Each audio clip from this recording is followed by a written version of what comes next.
Good evening, ladies and gentlemen. Welcome to another Windham World Affairs Council meeting.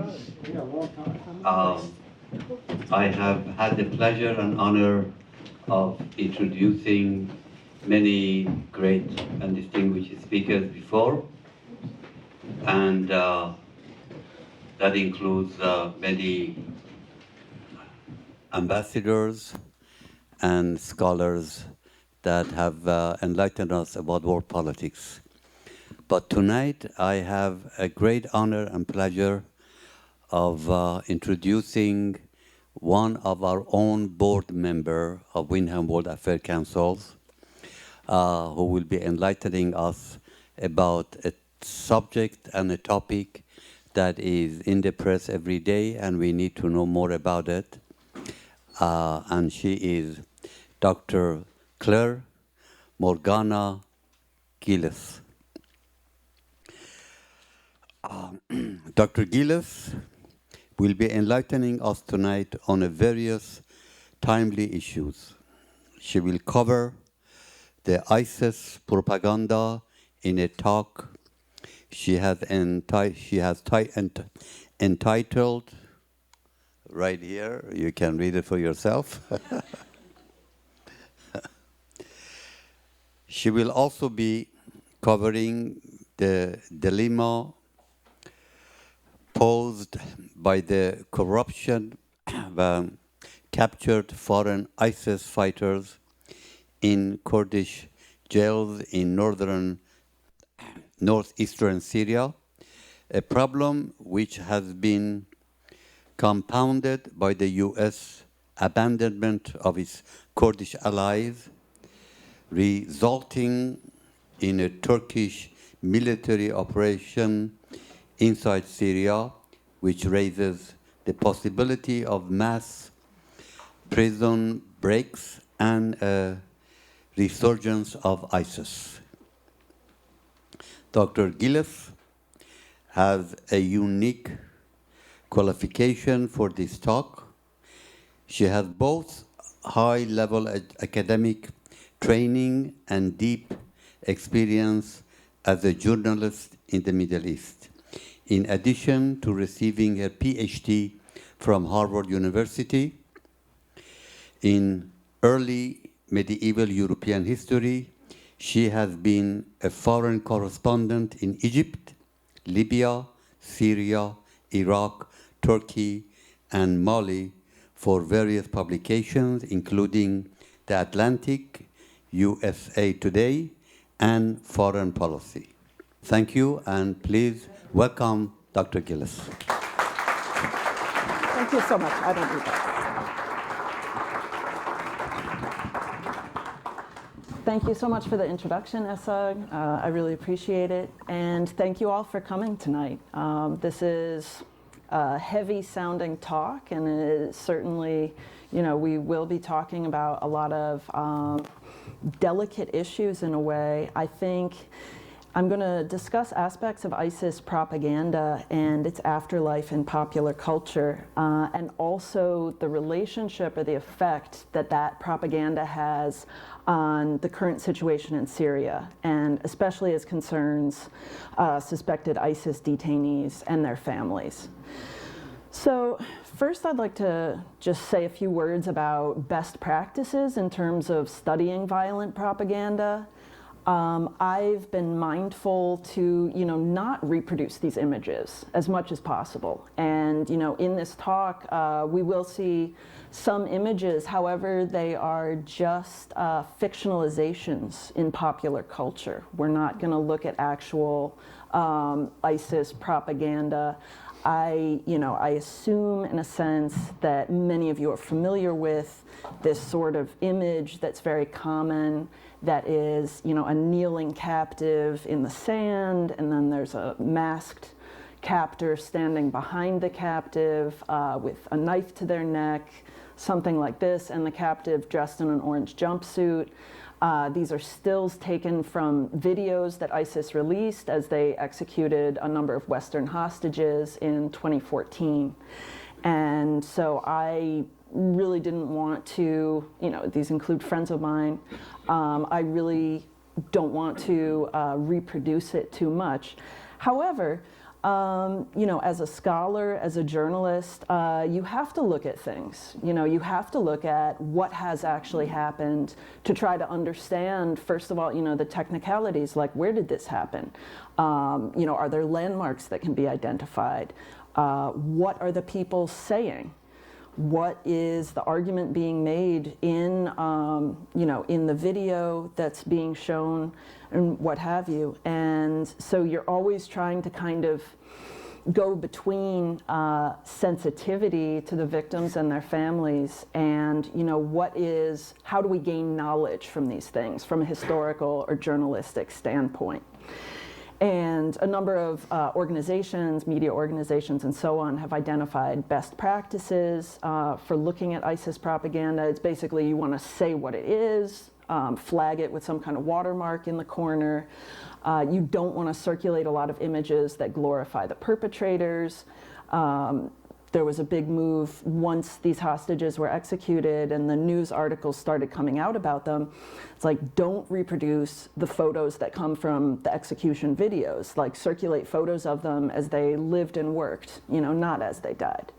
And you can also do some editing of images, like blurring the faces and so on, which allows you to do a certain amount of maintaining journalistic integrity, but also, you know, keeping the focus on something that you can learn from it rather than just glorifying the violence. And I've got a bibliography at the end. Now that I've said this, I will show you like one kind of ISIS propaganda image, which is not particularly violent. It's just to give a sense of what they're doing. This is aimed at recruiting foreigners. This is our Call of Duty. Call of Duty must be one of the biggest video games in the history of time because it appears in every ISIS recruitment thing, every fighter that you meet anywhere, rebel fighters, they'll talk about how it's their Call of Duty moment. And this says, okay, this is our Call of Duty, and we respawn in Jannah. Jannah is paradise. That was the, you know, big advertisement to draw foreigners to ISIS territory to fight and to live there. And I'm going to begin with an observation by Roger Owen, who was a professor of mine. He was a specialist in economic history, cotton, state formation, and he also was a columnist for a newspaper in Lebanon. And what I really like about him was the way that he thought about history. And the observation that I want us to start with is something he said once in a seminar, which was that there's never been a good biography of Hitler, because nobody has ever, as a scholar, wanted to take the sort of mental leap of how do you get yourself, you know, not necessarily to have empathy for him, but how do you get yourself to a point of you really understand where he came from?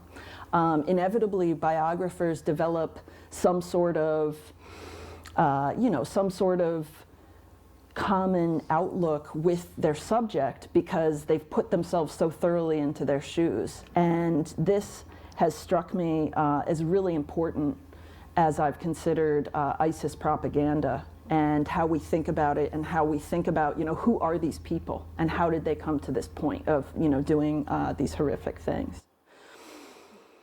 And here's one of the books that Roger Owen wrote. Any former students of mine, you'll recognize, you know, this photo of the Arab dictators. And I think he saw in them, Roger Owen did, he saw in them that they had a certain gleefulness, you know, even as their people were rising up against them. And, you know, this is one of his insights that I really treasured. So the title of my piece, as Essog said, it's Beheading in the Age of Its Technological Reproducibility. This is a riff on an essay by Walter Benjamin, who was a German Jewish writer writing in the 1920s and 30s, Berlin, Weimar, and Paris. He wrote about the effects of new technologies of photo and film on the work of art. And it made it possible for the masses to consume artworks in a very different way. People could meet it halfway. Instead of having to go to the museum to see the painting of the Mona Lisa, you can consume it, you know what it's about by virtue of it being photographed or transmitted around. And he had an idea of, there's the authenticity of the work of art, which is, it is an original, it's singular, it cannot be reproduced. This relationship is fractured or ruptured by the modern technologies that we have. And whereas you used to be able to, it was available only to elites who could go to a museum or a private collection, the work of art in the age of its technological reproducibility can be seen by everybody. And he thought that this had, potentially greatly liberating effect on the masses. It could build a sort of class consciousness. It's a little bit, his Marxism, I would say, gets a little heavy-handed. I think a lot of people pick and choose what they want to read or understand from Benjamin. But it was really intriguing to me when I thought about this iconic image of beheading or of beheading about to happen. What happens when you take it out of its original context? What happens when you change, it's no longer inside the video that was made that explains why they're doing it, and it ends up just as sort of the still images that accompany news articles. It ends up in propaganda. It ends up in all kinds of fictionalizations that we'll be looking at. And it has become a shorthand for a particularly savage or barbaric or medieval way of thinking. It's taken on a life of its own. Benjamin had the concept of the aura of the work of art. That's like when you're standing in front of it and you can appreciate the entirety of its history, its context, where does it come from, and what is its path to get there. And you lost all of that in the sense when it became reproducible. And in terms of the translation to this idea of, what does this have to do with beheading? I think the original context of these beheading images were videos that ISIS made and released starting in August of 2014. The first one was of James Foley, and it was titled Letter to America. And it identified the reason for this execution as being in retaliation for US bombing of ISIS positions in northern Iraq, which is the region the militant group had taken earlier that summer.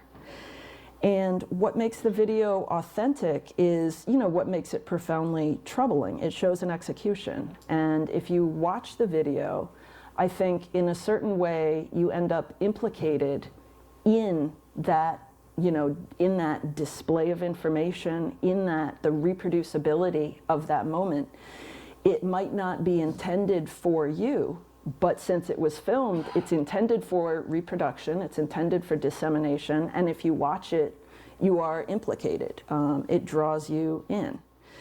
And, the still photos that rupture the connection that this video had with, with the context, with the explanation of the US bombings in Iraq, the context and the explanation are lost, and it becomes a shorthand for a kind of good versus evil narrative, us versus them. It's one of these images like frozen in space and time that you don't even need to know what happens next. Whatever knowledge you have to begin with, that's what you use to interpret what's happening. And the New York Post, for example, took one of these stills from the video and ran it on their front page with the headline, "Savages." This was reproduced in turn by, various anti-Muslim propaganda ads, which, again, I'm not planning to show for the reasons I already explained. And one of the things that is really interesting is that ISIS propaganda used the exact same image to make exactly the opposite point about who was good and who was evil. They used these images to point to their own victories against arrogant crusader governments. They said that such a crusader on his knees is, quote, a cooling balm to believers' hearts, unquote. And the ISIS argument works in a certain way on a visceral level too, insofar as there's an intimacy to the pose, there's a directness to the pose. It is killing, exactly one person, whereas the anti-ISIS coalition, and of course American air power generally, is famous for carrying out terrifying air wars that take out tremendous numbers of civilians in collateral damage. And this is an argument, this is something that we in the West, we're not tending to see, of course, when we look at those images. And, ISIS and many others have found the anti-ISIS air coalition responsible for many more civilian casualties than the coalition itself admits. And this is the element of hypocrisy that, that they're trying to highlight inside, inside their use of those arguments and those images. And, so even beyond the news environment that you see this image replayed in, you see certain fictionalizations which likewise make a point, there's us and there's them. And, the ISIS pose, the person who's playing the role of ISIS is obviously the evil one, the them, the not us. Whoops. This is one I wanted to show. This shows obviously Donald Trump, and it's the magazine, the German magazine Der Spiegel, which ran right after he was inaugurated. And this is depicting Donald Trump as ISIS having cut off the head of the Statue of Liberty. It's in relation to attacks that Trump made on the free press and so on, and the size of the inauguration crowds. I think it's stunning. It identifies very clearly, whose side the Spiegel is on. They're anti-Trump. And if you think about, I don't know if you're all familiar with Kathy Griffin, the comic who posted pictures of herself on social media holding what looked like Trump's actually severed head. And she got into a lot of trouble with that because I messed up the basic equation of, okay, this country is very divided on the subject of Trump. This country is not very divided on the subject of ISIS. Most people are pretty much against ISIS. That's kind of a no-brainer, and she got into a lot of trouble with that. And the other example I wanted to show you is from Game of Thrones. This is a scene from the series finale, and right here, that's Jon Snow. He's walking away from this execution scene. This is Grey Worm, who is the field commander of Daenerys, who had just taken this town that had risen up against her. And she carried out, a terrible slaughter on the inhabitants, even after they'd surrendered, using air power of the dragons. And in this case, you see Grey Worm taking a pose which is, and this is the only example of actual ISIS propaganda that's included here. You can see it's virtually identical in the layout of, this is a case where ISIS beheaded 21 Egyptian Copts on the Libyan coast in 2015. And I think, no matter how much any individual watching Game of Thrones was conscious of this ISIS echo, it was definitely one of the things that drove, at this point, something like 1.7 million people have signed a petition to remake Game of Thrones' final season because they thought it was so bad and they thought Daenerys went too far and this kind of thing.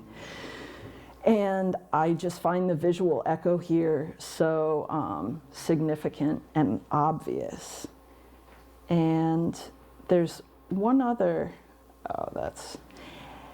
this is an art exhibit by a Dutch artist that strikes me as just deeply bizarre. You can pose as one of Jihadi John's victims, and it's a carnival cutout kind of board, except instead of the sailor and the lady, or the strong man and the bearded lady, you can take the role of one of the victims.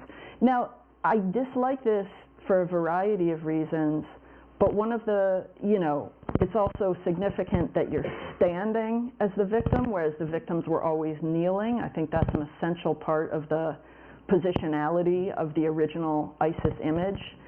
And I also find it personally quite problematic, or I don't know, a failure of the artwork to do anything truly innovative or challenging. You can't pretend to be the executioner.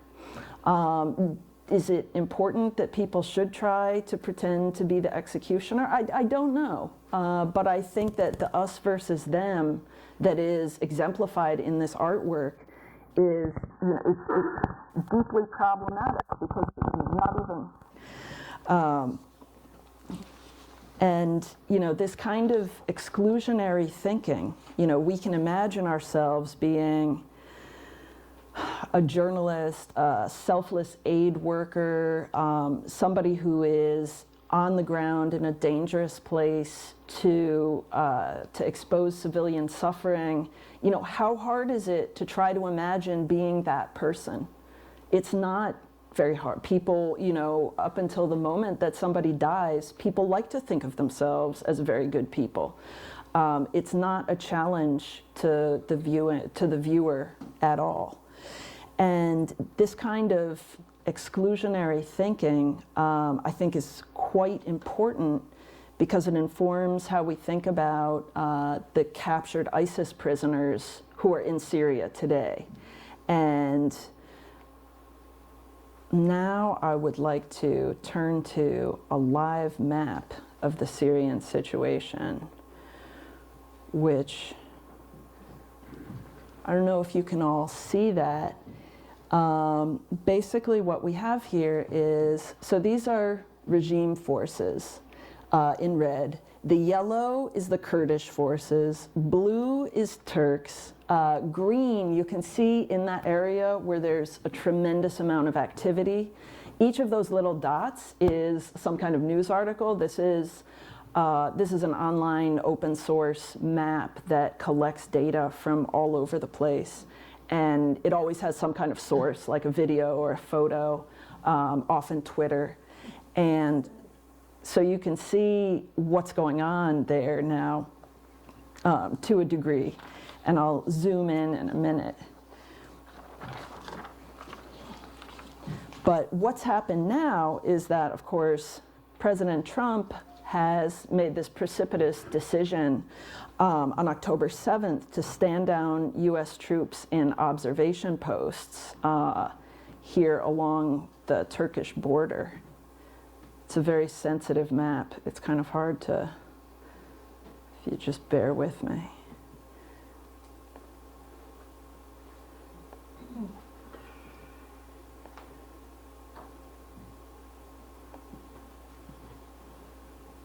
So here, all this yellow in here is the Kurdish area, and the blue is the area that the Turks have taken over in the past several weeks. And so his decision to stand down US troops in these border observation posts, it ruptured the key anti-ISIS partnership between the US and the primarily Kurdish Syrian Democratic Forces. It's also set in motion a chain of events that has driven hundreds of thousands of people from their homes, and it's seen war crimes and atrocities perpetrated in what had been a largely stable region. As soon as Trump issued this order, Turkish forces and Syrian rebel Arab factions allied with them staged an air and ground incursion into Syrian territory. And Recep Tayyip Erdogan, Turkey's president, has repeatedly said that he wants to establish a buffer zone along the Turkish-Syria border, which is like right here, all along that area. And he wants to relocate some of the 3.5 million Syrian refugees that Turkey has been housing. And lacking any other protections, once the US moved out, the Syrian Kurds of this semi-autonomous region, all this yellow, known as Rojava, had to strike a deal with the Syrian regime of Bashar Assad, who has never historically been a friend to the Kurds. However, they did maintain a détente of sorts during the course of the last 8 years, which has seen this region spared a lot of the destruction that other regions of Syria experienced. And, you know, this Rojava had a kind of ongoing democratic experiment with local governance, ideals of gender equality, certain universal education. It was a peaceful and largely, I think it was the only thing that people could point to inside Syria that gave them optimism, in a nutshell. And now, essentially, all of that is in jeopardy because the Syrian regime, Russia brokered a ceasefire. At some point, I can give a list of all the things that Trump has said that are not true. But one of them is that he brokered a ceasefire between Turkey and Syria, and it was not him, it was Russia.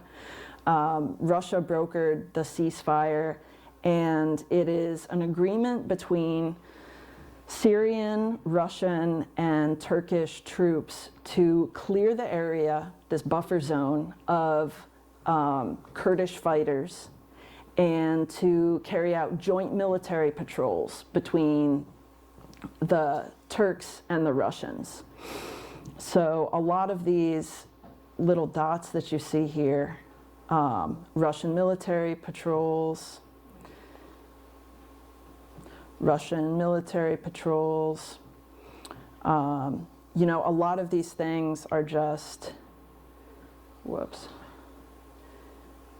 And then here's the Turkish-backed armies. And here, the Turkish army and the SNA, that's the Syrian National Army, or what some people are calling the Syrian National Army. These are the rebel Arab factions that are allied with Turkey. They are not the Syrian Arab National Army, which is the army of Bashar Assad, which is red in the map.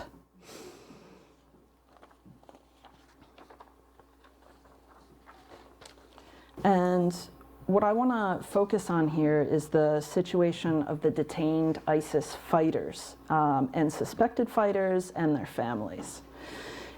And over the course of 2015 to 2019, while the Kurds and the US and various other international backers were fighting against ISIS, and as they retook territory from the group, the fighters and their families, as well as a number of suspected fighters and also just regular war refugees, internally displaced people, were detained in makeshift prison camps in Iraq and in Kurdish areas of eastern Syria. And there are thought to be some 10,000 prisoners in Syria, including about 1,000 foreigners. And there are also camps containing families of ISIS members, mainly women and children. And one such camp is Al-Hol, which I believe is right here. No. Yeah, it's right here. And this has about 70,000 people in it, including many women, ISIS wives, who are among the most committed ideologues of the ISIS ideology. And its residents frequently staged riots and faked injuries to divert attention for attempted jailbreaks. And the conditions in these camps, it's really important. A lot has changed in the past several weeks. A lot has actually not changed. The conditions in these camps were terrible, overcrowded, underguarded, even, since months. And the reporters who've reported it have made it clear that this was a kind of powder keg that's, was waiting for precisely this kind of Turkish incursion to go off. And Abu Bakr Baghdadi, the head of ISIS, who is currently in hiding somewhere, often urges his followers to break out of prisons. He's been doing a lot of that lately, of course. And Kurdish officials have repeatedly asked for help from the international community, especially from nations whose citizens are found among the detained, for assistance, and none has been forthcoming. The prison breaks are already beginning. There was a bomb at a detention center in Kamishli, which is right up here in this area. That's the largest city in the Syrian Kurdish region, and that gave occasion for 5 ISIS captives to flee. At another camp further south, about 700 ISIS wives and children escaped during another disturbance. Another camp at Ain Issa, containing about 13,000 people linked to ISIS, including about 1,000 foreigners, was overrun when ISIS sleeper cells attacked the Kurdish guards, many of whom had been called to the front line when the Turks attacked, leaving the prison fairly unguarded. And Turkey itself has been using these allied Syrian rebel groups whose members include former ISIS and former Al-Qaeda members. And they've been using them as shock troops in northern Syria. And there are reports coming in that they have also freed some ISIS prisoners. And if ISIS regains a critical mass from prisons, they can unite with the suspected sleeper cells in the deserts to mount attacks and possibly even retake territory. And there's something like, we don't really know, of course, how many ISIS fighters are out in the desert at large, but the numbers are something like 10 to 15,000. So that's really quite a lot. And if you look at this Syria map, like black is ISIS, so these little things is like they think there might be some ISIS there. And that's how they show it. And this is an announcement. Okay, so ISIS militants in the territory of Deir ez-Zor claim to have destroyed the store of an SDF militia intelligence member with a bomb. Yeah, like I said, the black is ISIS announcements. And the foreign government's refusal to take responsibility for their citizens has ensured that they remain in play as captives, as a possible bargaining chip for anybody who gains custody of them. And on a variety of occasions, President Erdogan of Turkey has threatened to release Syrian refugees and also suspected ISIS fighters into Europe if the EU takes steps to shut down his incursion into Syria. And this is the kind of blackmail proposition that can only be possible since the EU has failed to take any meaningful action on repatriating its citizens or on, on coming up with any kind of plan for how to deal with these people. And instead, the EU has taken the tactic of just trying to keep people it views as dangerous as far away from European borders as possible, and just kind of ignoring the problem and letting it continue. And, this exclusion, this refusal to take responsibility, it's not just symbolic or imagined.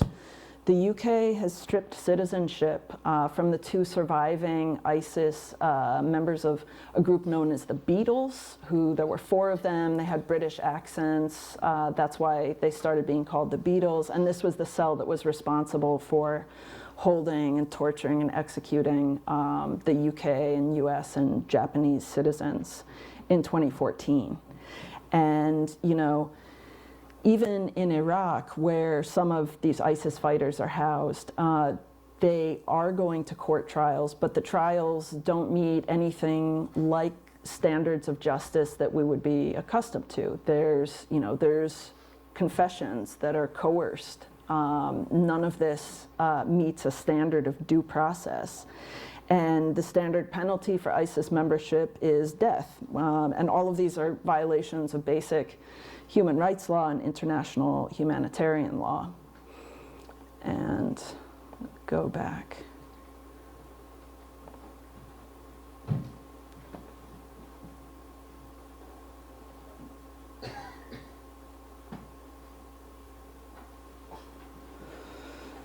And the question of citizenship is really important. Going back to Walter Benjamin, he did not survive World War II. And his friend Hannah Arendt was prompted by the atrocities of the war to consider the origins of totalitarianism. And she identified a turning point for the Jews of Germany when the German state stripped them of their citizenship. You can have human rights. Human rights is an abstract standard, but if there's no nation state that is going to guarantee your human rights in extreme cases, then it's as if you don't have them.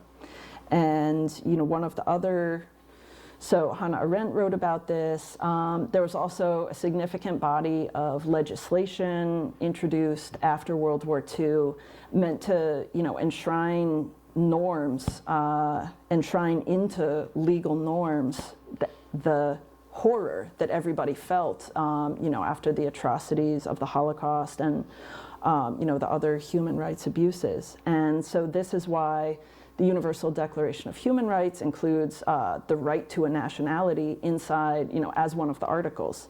And the Geneva Convention on Refugees, which still, determines how we handle refugees, it's specifically about the rights of stateless people, people who no longer have paperwork. They even have this portion which is a kind of special international passport for people who don't have any documentation from the place that they come from.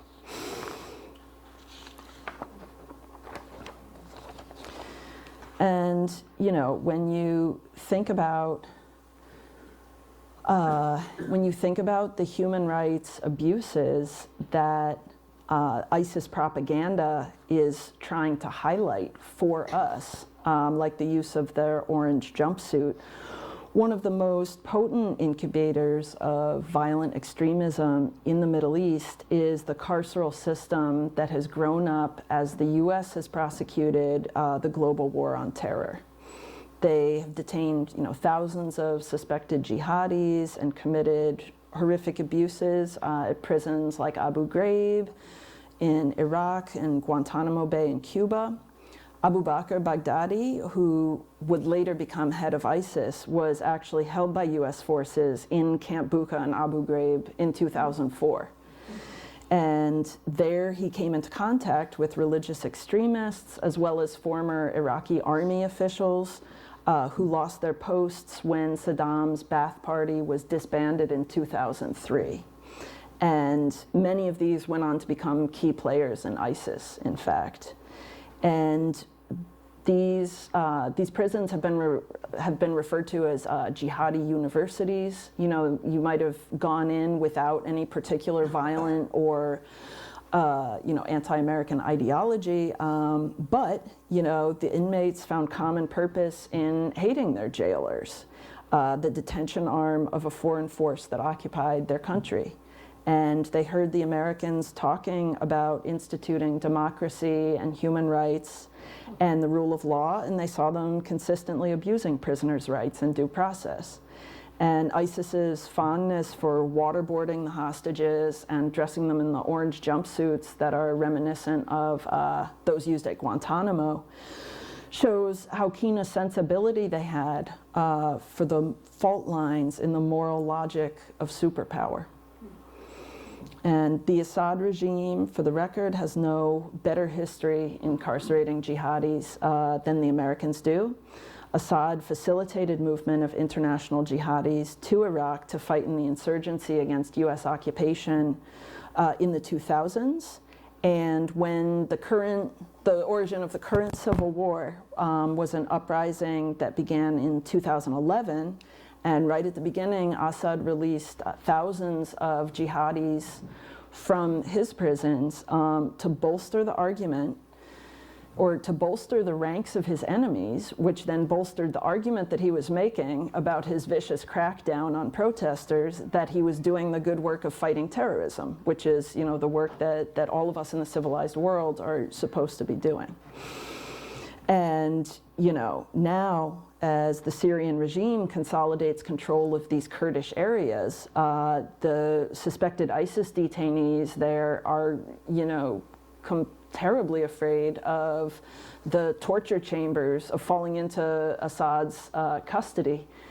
The prisons that he oversees, there was a recent report that determined there are 72 types of torture that they use. I'm not sure how they count that exactly, but they're really horrific. They've had to build crematoria to get rid of the bodies, and it's a very good sign that you're in some kind of violation of human rights law when you're producing so many bodies that you simply have to burn them because there aren't enough pits to put them in. So obviously that's, you know, that's another carceral institution that they fear. And, you know, this visual language of the orange jumpsuits shows how keenly ISIS is aware of this hypocrisy inside the US carceral system, inside the global war on terror. And, you know, my question is, you know, what do we lose when we fail to imagine ourselves behind the mask of the executioner? What, you know, what do we fail to see? And, you know, I think we fail to see that we're the ones who came up with the orange jumpsuits in the first place. We're the ones who came up with this argument that they hate us because of our freedom, which is deeply nonsensical in every sense. People can hate us because, you know, of the freedom we preach and the jails that we offer. And, you know, finally, as for beheading, this image that exerts such a morbid fascination for the audience, going back to Roger Owen, my professor, he referred, in one of his last emails to me, he referred to ISIS' tendency to stage bloody spectacles. He referred to it as horrid antics, and suggested that we need to look beyond that to discern the full significance. And reproduction of this beheading image is a propaganda coup for ISIS because the image is so horrifying and attractive somehow that people end up being compelled by it and, you know, fixated upon it. And I really think that we must not fetishize it or treat it as, you know, an essential element of the Oriental or the barbaric or religious fanaticism. The images originated as ISIS propaganda to serve a very direct, very personalized blow to the US. And their resolve, the inevitability of the film's ending, we all know how it ends, even if we don't actually see it happen, it allows, you know, it's supposed to make you believe whatever they say next, that their caliphate, which is the holding of physical territory that distinguished them from insurgent groups like Al-Qaeda, it's supposed to convince you that their caliphate was remaining and expanding, whereas it lasted for, you know, about 5 years. It's supposed to make you believe that they can redraw the map of the Middle East. And it's supposed to make you believe that they pose some kind of civilizational or existential threat to the world and or the West with their terrorist attacks. And, you know, I just don't think that any of this is true. They are robust and dangerous, whether detained in custody or free, but I don't think they're any kind of existential threat. This is the line that they want us to believe. And there's a tendency to blame violent extremism on an idea that they're fundamentally different from us. The willingness to behead a captive in this savage manner, the proof of that. But that fails, in a sense, to read the messages that they actually send. The ISIS video, The Letter to America, spoke specifically about US bombing in Iraq, and it was in a long history of US bombing in Iraq. They didn't say anything about holy war. And the orange jumpsuits signaled just this gleefulness of bringing a foreign crusader occupying force to its knees. And focusing on the image of beheading, the moment which is abstracted from the narrative of the video, depoliticizes and dehistoricizes the grievance. It's a way of othering the enemy that serves their own purpose while allowing us to neglect our role. And it's important to look to see what is going on. But to see what's really happening, sometimes it's equally important to look away. Thank you.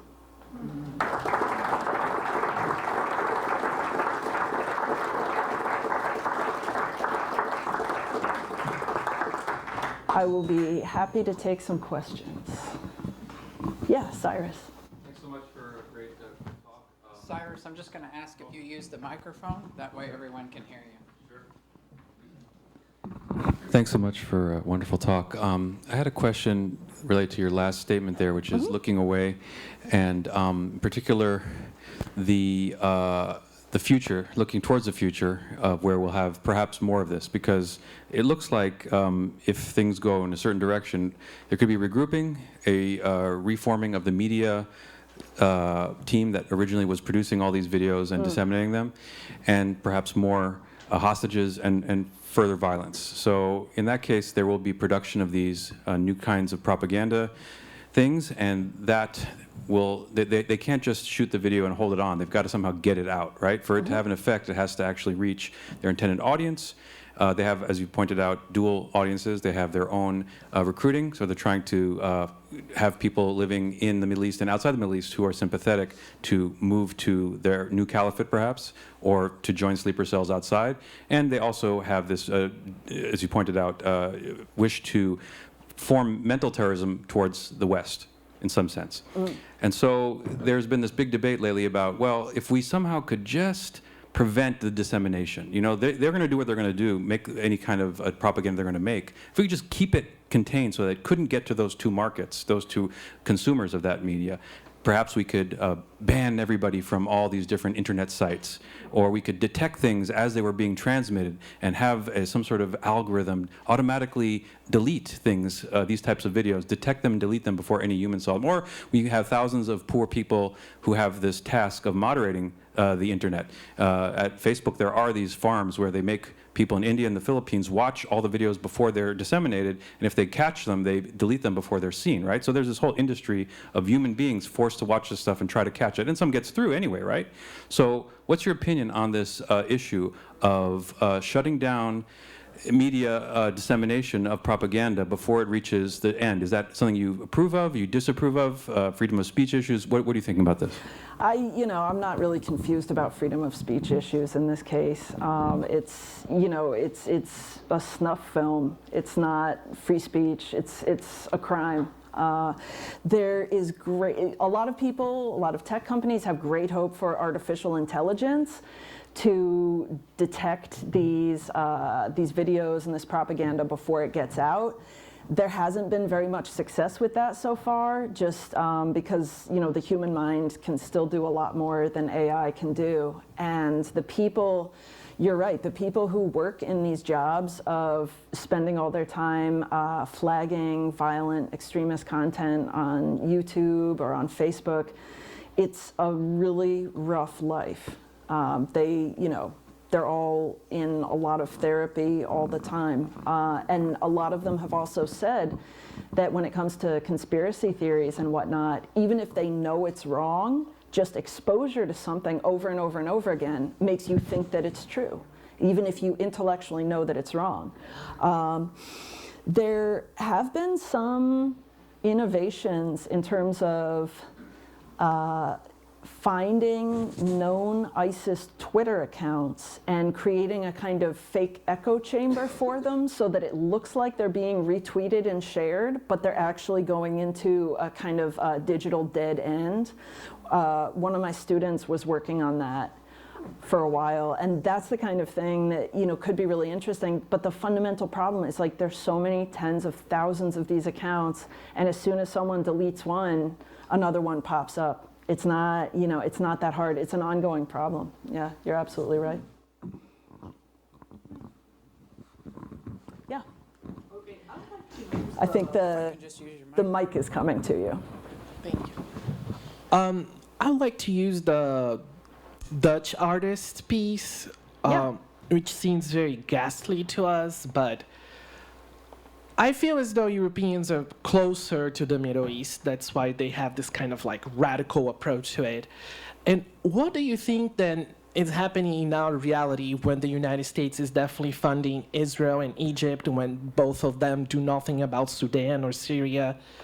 Do you think that's necessarily bad? I think it's completely ghastly to me that a person would put their face and try to feel as though you're going to be decapitated, but I feel as though we are all almost in anesthesia, as you know, as though all of our tax money is being fueled to these countries that are doing nothing about it other than strengthening their borders.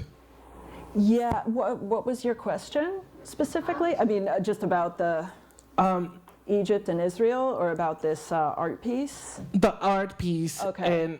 And what do you think is going on in the US, like in our society today? Like, I feel like we're all anesthesiated, although our money goes to, you know, this war industry anyways. And What's going on in the U.S., it's really tough. There's so much outcry about the forever wars, about the U.S. tendency to function, you know, as some sort of world police officers. There's a lot of people who want to see U.S. troops out of the Middle East. Frequently I'm one of them. However, I don't see anybody else coming up with any better ideas. It is going to be us, or it's going to be Russia. I mean, inside Syria, you see right now what's happening on that map. You know, Russia had already had a very strong foothold in Syria. It's a, you know, it's a very old alliance, and Russia's only warm water port is on the Syrian coast. So it's like they will never, ever, ever give up Syria. And, you know, the fact that they stepped in allowed Syria to triumph over the rebels. Otherwise, you know, the Syrian army was decimated in the early days. There were Iranian reinforcements, Russian air power. This allowed the regime to triumph. You know, I don't see people with better ideas or more power on the ground, you know? I'm afraid it's not really an answer, but sure. Yeah. Speaking about U.S. troops, the liar-in-chief says that American forces are now going to protect the oil fields. Where are they on your map? Are they in the Kurdish territory or elsewhere in Syria? Sure, let's go take a look. They are right here, around here. So, as I said, the yellow is the Kurdish areas that Trump has just broken a years-long partnership with. It is spoken of as betrayal by those Kurdish forces. The red is the Syrian regime backed by Russia. I have no idea where the U.S. troops are going to insert themselves between an enemy and somebody they just betrayed. So that's one of the lies that Trump said. I said I would give a list. I might as well give a list right now. He said that they were going to go to Iraq when he drew them out of Syria. Iraq was like, we've had enough of your troops. We really don't want more U.S. troops here. We're kind of tired of that. He said he's going to put them further south, down here in Atanf, which is on the Jordanian border. Nominally, it has something to do with watching over Iran, but I mean, if you take in mind that Iran is like way over here, that doesn't make a lot of sense either. I don't think he looks at maps. And he's, you know, he's also said he's going to put them in the oil fields. Where? That's nonsense. It's utter nonsense. I have no idea what he has in mind. I don't think he looks at maps. Yeah.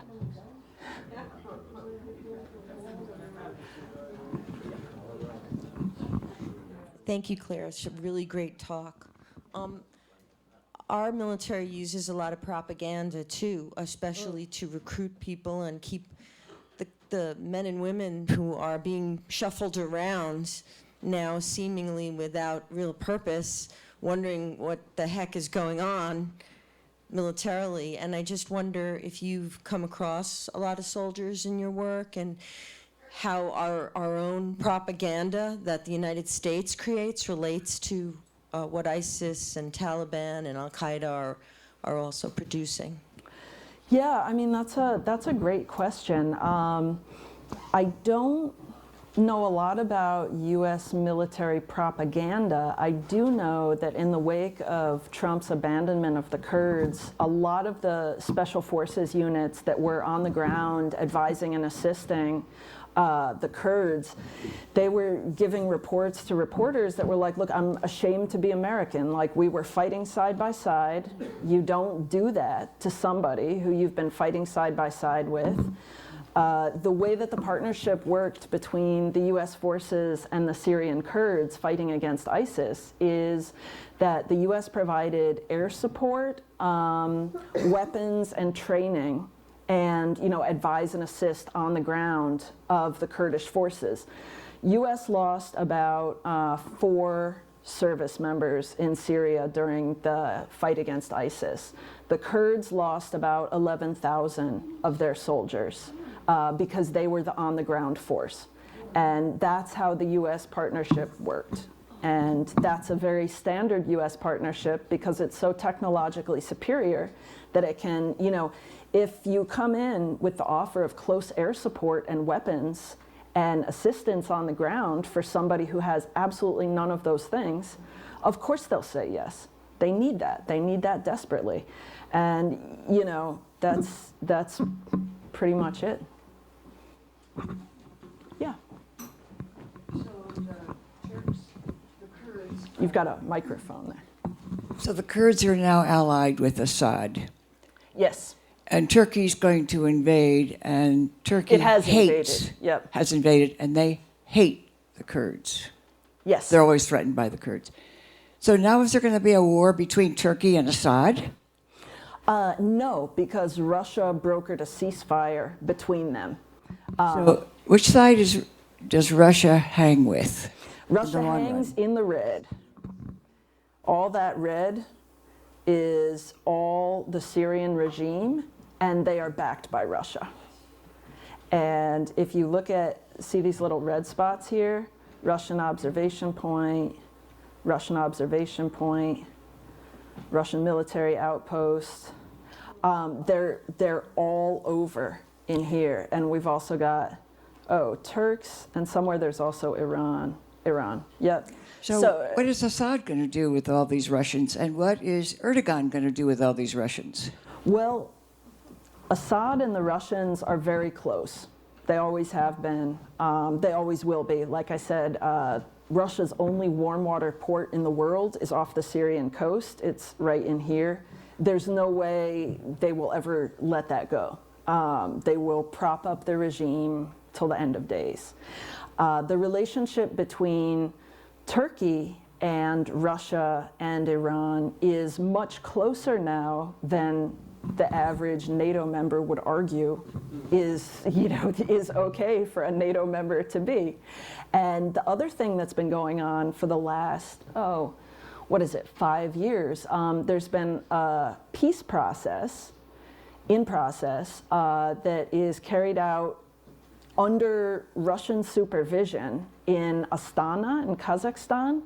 And the Turks go, the Syrian rebels go, the US does not go, and the Kurds have not been going to these talks that go on from time to time. And, you know, it seems no matter what happens, the Russians are the ones with the most power on the ground to make things happen. And Turkey is happy enough with that. I mean, what they want is the Kurds out of there. And the Russians and the Syrians agreed with the Turks to get the Kurdish fighters out of that buffer zone. And that's what Turkey cares about. And Assad will protect them? I am hard pressed to say that. They agreed to remove the fighters from this border zone.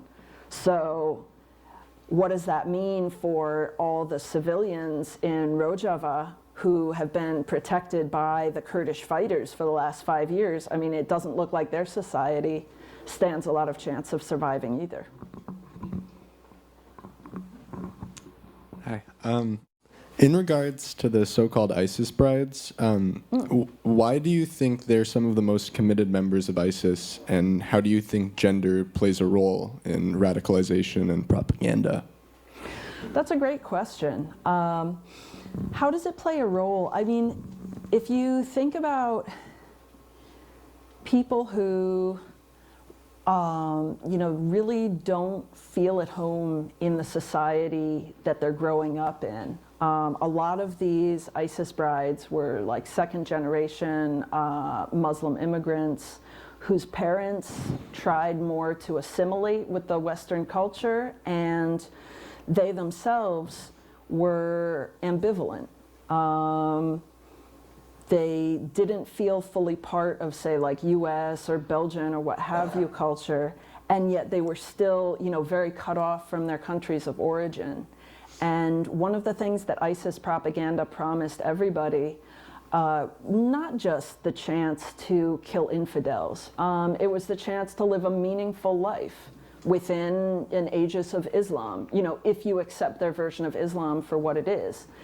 And I think the reason these women are so committed now, I think they really don't see that they have a lot of options, and they find the most strength in holding together with, you know, their comrades and just saying, you know, they're all women whose husbands have been killed or are missing in battle, and they're being held by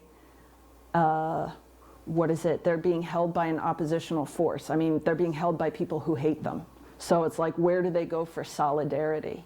What they've said for the most part is, you know, they found a sense of solidarity in ISIS territory. They felt that they were living a life of meaning and purpose. And there's also there was a lot of talk when ISIS was still holding territory. There was a lot of talk about how good the social services were. You know, you get money for having a certain number of kids. The trash was picked up. There wasn't corruption in the same way that there had been, you know, in those parts of Syria and Iraq earlier. You know, there's a lot of reasons, but I think the fact that their husbands have been killed and they're now being detained by an oppositional force is probably the main one. Yeah, Eric. Microphone, or maybe I don't need it. Just a very brief question, Claire. If you could clarify, when you talk about the ISIS wives being cut off from their countries of origin, are you saying that most of them are European? No, not most of them, but just a certain number of them. There's like, I don't know, about 100,000 ISIS family members around, and I think about half of them are foreign origin. So, you know, wherever it is that they came from, most of them have found a solidarity, you know, with each other, because of course they were living together before. Now they're living together detained in camps. They used to be living together just in Raqqa, in the Caliphate, just doing their business, and they developed a lot of solidarity with each other. Does that answer your question? Sort of, but... What was, say it again? Well, I mean, when you say that they're away from their countries of origin, so you're saying most of them not from Iraq or Syria. So that would have been other Middle Eastern countries plus some European countries. Yes. And in these camps, like I said, they're also mixed in with all the regular war refugees, you know, people who just get displaced because of fighting, and maybe they didn't have any pre-existing sympathy with ISIS at all. But one of the fundamental aspects of prison that makes it prison is that whoever has the most powerful ideology inside, because there's a certain amount of self-governance that goes on, that's what's going to win. And people can get radicalized very easily, especially when they're in a terrible situation with not enough food or medicine or water. You know, they're being held, waiting for a marching army to come, you know, do something even worse to them. You know, both the locals and the international people end up there for a variety of reasons. Yeah, here. Oh, sorry, go ahead. How does Iraq factor into these dynamics? In terms of what specifically? I'm speaking only in a general sense. Well, I think the important thing to think about with Iraq is two things, really. It is a zone of a deep partnership, unwilling, but nonetheless deep, between Iran and the U.S. The U.S., since 1991, but certainly since 2003, has cleaved to this idea of this one Iraq policy. You know, we went in, we took over. The idea that it would fragment would be a failure of the entirety of Operation Iraqi Freedom. So the U.S., that's why, as soon as, so ISIS, let me see, get this map a little smaller. Okay, great. So ISIS took over eastern Syria in 2014. They took over northern Iraq later in 2014. As soon as they took over northern Iraq, the US started bombing the Iraqi positions. Why? To maintain this one Iraq idea that Operation Iraqi Freedom was all about. The US didn't care if ISIS took over eastern Syria. It's when they stepped over into the zone of US influence that it became an issue for them. And Iran is, I mean, now Iraq is majority Shia. Most, you know, they're very closely influenced by Iran. And Iran has a lot of, you know, they back Shiite militias inside Iraq that do a lot of damage to ISIS and intermittently to American service members too. But, you know, Iran and the US have a very strong foothold in Iraq because they both want to keep it within their sphere of influence. Okay. Question here, and then another one there, and then I'm going to come over here, and then I'm going to keep looking to Isaac for guidance. Yeah. I'm going to try to answer your question why other countries don't get involved in the Middle East. I was in the Army 63 to 65, and a lot of World War II vets were still around, and their gospel was don't ever get involved with the Middle East. And I worked with civilians that had been in the Army and Air Force, whatever, during that same period of time, and they said the same thing. So I think the European countries have learned to stay out of that area because it floats with the wind. You know, today I'm friendly, tomorrow I'm stabbing you in the back. And my other question is, do you think Turkey would ever ally with Russia? They are allies. I mean, they're in a de facto alliance with Russia now. I mean, we have bases in Turkey, and you know, I'm thinking that gradually, over a period of time, that they will change, and if Russia offers them more money than what we want to. I think that's eminently possible. Absolutely. You know, Turkey is playing a lot of strange games that have to do really with their own benefit here. They're not You know, they want to establish a zone of influence throughout the Middle East. There's a lot of talk about Erdogan wanting to relive the kind of days of the Ottoman Empire when it was this great power. And yeah, I mean, it just depends how long Turkey manages to stay in NATO while maintaining this very close relationship with Russia. And back to your first point, I think the problems in the Middle East and the idea of, you know, developing a friendship or alliance or partnership with different forces on the ground, there's a tendency, a very strong tendency in mass media or just in popular understanding to refer to all these conflicts as sort of ancient, like as old as the sands of the desert, and you know, they're ethnic hatreds which have been simmering for 200 or 2,000 years. And there is some truth to some of that, but I think the really important thing is, it's, you know, it's not just, like if you look at the Sunni-Shia split, it's not just about a battle in Karbala in 680.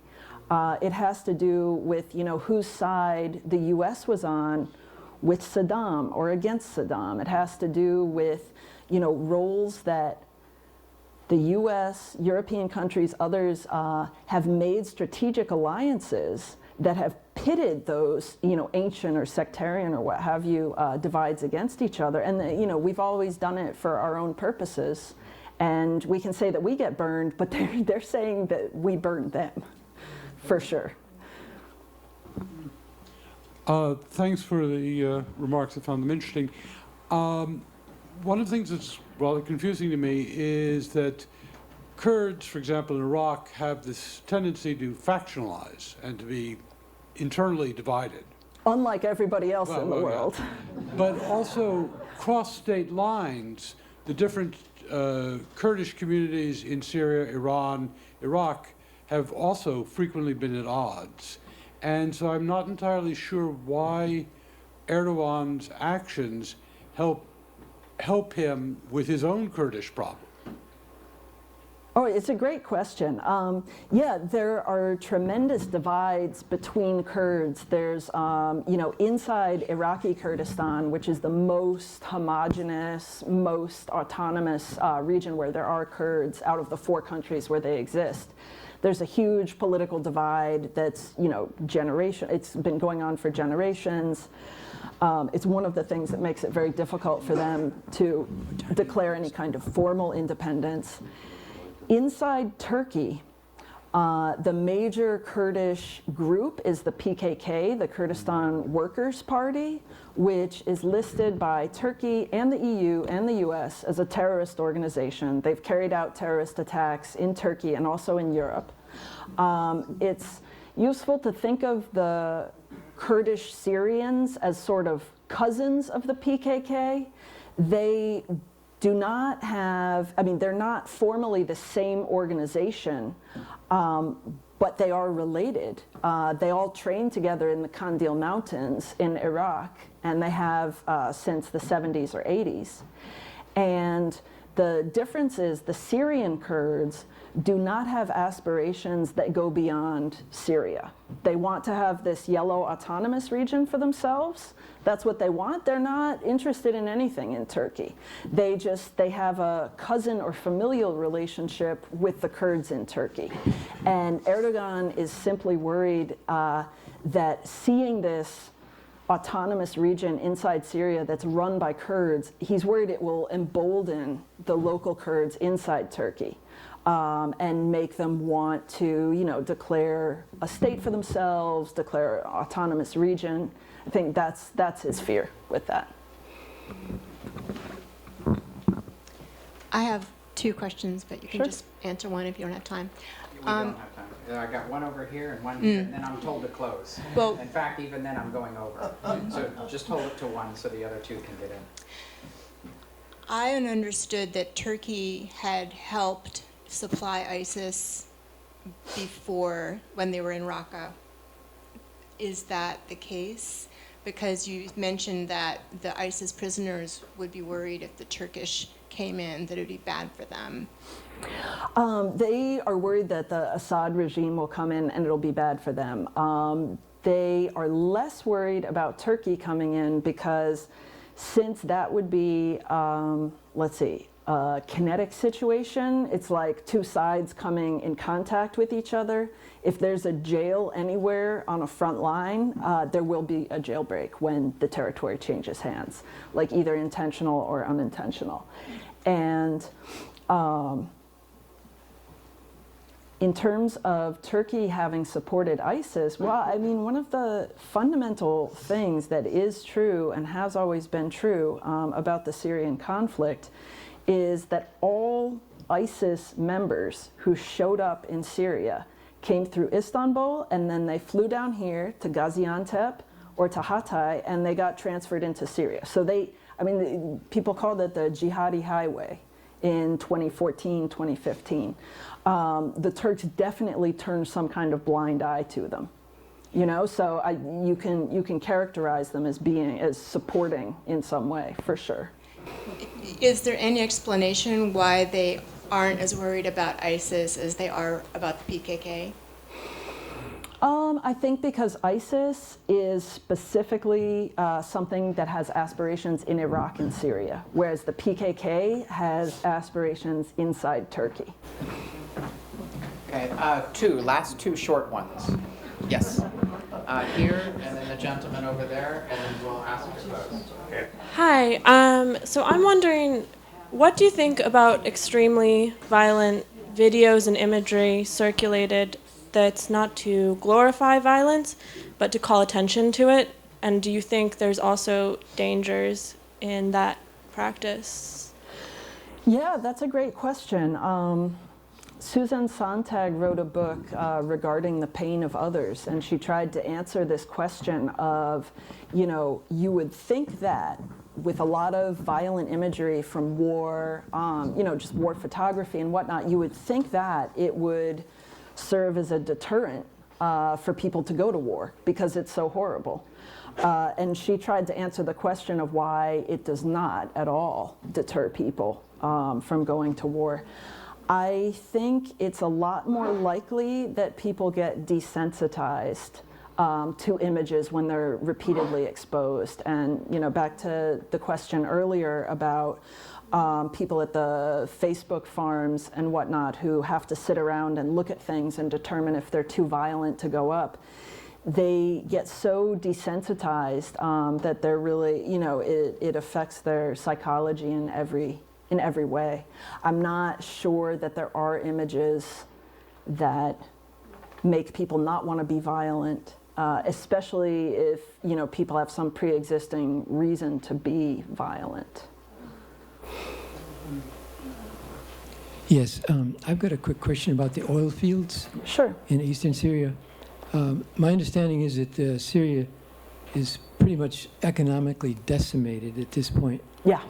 And in spite of the U.S. saying that they would like to prevent ISIS from taking over the oil fields, perhaps do you think it's more because we want to prevent Syria from recovering economically, because the oil fields are a great base of economic, stability for them, were before they were seized? Yeah, I mean, the oil fields were always kind of moderately producing. I mean, Syria produced enough oil to take care of its own needs, but not so much for export. And ISIS developed the oil fields further for black market sales, which they did, all around the region. They sold to everybody. The question about what is the U.S. strategy or tactics in terms of sending soldiers there. The question is, to rephrase, is this president a chess player? I don't think so. I just don't think so. I don't see a strategy or a logic in any of it. I mean, what you say is not illogical, but I think it gives a lot of credit. Okay, thank you very much. Let's have a great applause.